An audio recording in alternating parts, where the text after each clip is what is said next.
I felt it would be befitting to narrate a statement of one of the greatest of the Sahabas in this regard. There's many hadiths that talk about the guarding of the tongue, but this athar from one of the Sahaba or the companions of the Messenger of Allah, it's very telling. And so Imam Nawawi, he mentions this in his book Kitab al-Adhkar, but it is also mentioned by Imam al-Bayhaqi in his Shu'ab al-Iman, as well as in the Kitab al-Zuhd of Ibn al-Mubarak. And the narration that I'm going to mention is from Kitab al-Zuhd li Ibn al-Mubarak. عن عنبس ابن عقبة عن عبد الله ابن مسعود رضي الله تعالى عنه أنه قال ما من شيء أحق بطول السجن من اللسان. A very short statement. So Ambas ibn Uqba narrated that Abdullah ibn Mas'ud, he said, there is nothing that has more right to be imprisoned, incarcerated for a very lengthy period of time than the tongue. If we were to understand how easy it is for us to slip up when it comes to the things that we say, those people who have true knowledge of Allah subhanahu wa ta'ala, who have true knowledge of the sunnah of our Prophet sallallahu alaihi wasallam, you will find them that their words are very measured and very limited, and that they only speak when there is a benefit. Because even when we talk about what our tongues, the harvest of our tongues, we talk about it in our society where people, they let their tongues loose.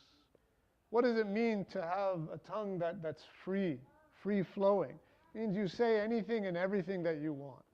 Whatever occurs to your mind, you say it. Whatever thought comes, you say it. Whatever idea, you say it. Doesn't matter, you don't weigh the pros, the cons, you don't think about the impact that this may have.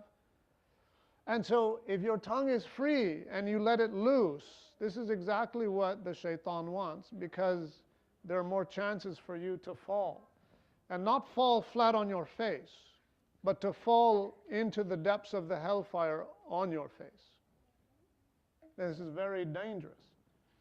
And so this statement of Abdullah ibn Mas'ud, who was one of the great scholars amongst the Sahaba, he understood very well that the tongue has the most right to be incarcerated for the longest periods of time, meaning that your tongue must be restrained. We need to incarcerate our tongues, literally. Keep them imprisoned within our mouths. Don't let them loose. Don't let them free. Because if you let your tongue loose and free, right, it's going to wreak havoc, right? Not just on those who are around you, but most importantly on yourself. It's going to cause you so much distress and tribulation, bala, based on what you say, right? This is one of the tabi'is, Malik ibn Dinar. He was born in Kufa, and he was one of the students of Al-Hasan al-Basri, and he was known to be amongst the first of people to spread Islam to India. And Malik ibn Dinar, there's a statement that where he said, كَانَ الْأَبْرَارُ يَتَوَاصَوْنَ بِثَلَاثٍ, that the pious people, they used to counsel and advise, mutually counsel one another.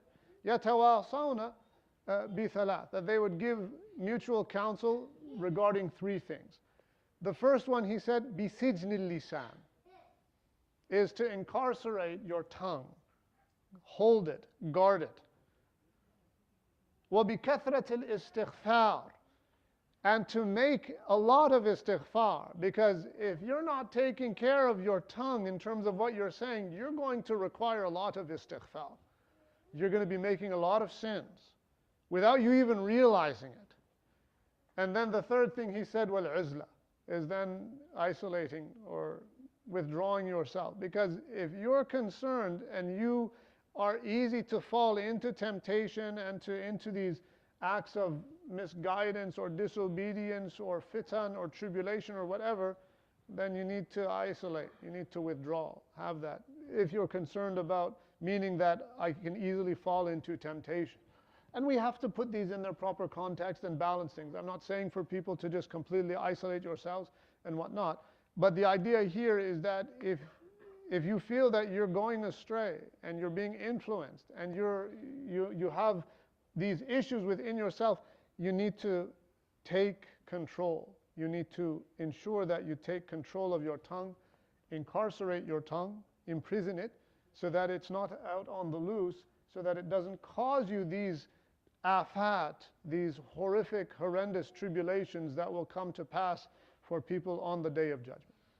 And there's so many hadiths and there's so many statements of the companions that are in this regard. But hopefully this should suffice us to give us food for thought in terms of helping us become more aware of what it is that we say and the impacts of our statements. يروي إمام ابن المبارك في كتاب الزهد عن عنبس ابن عقبة عن عبد الله ابن مسعود رضي الله تعالى عنه أنه قال ما من شيء أحق بطول السجن من اللسان.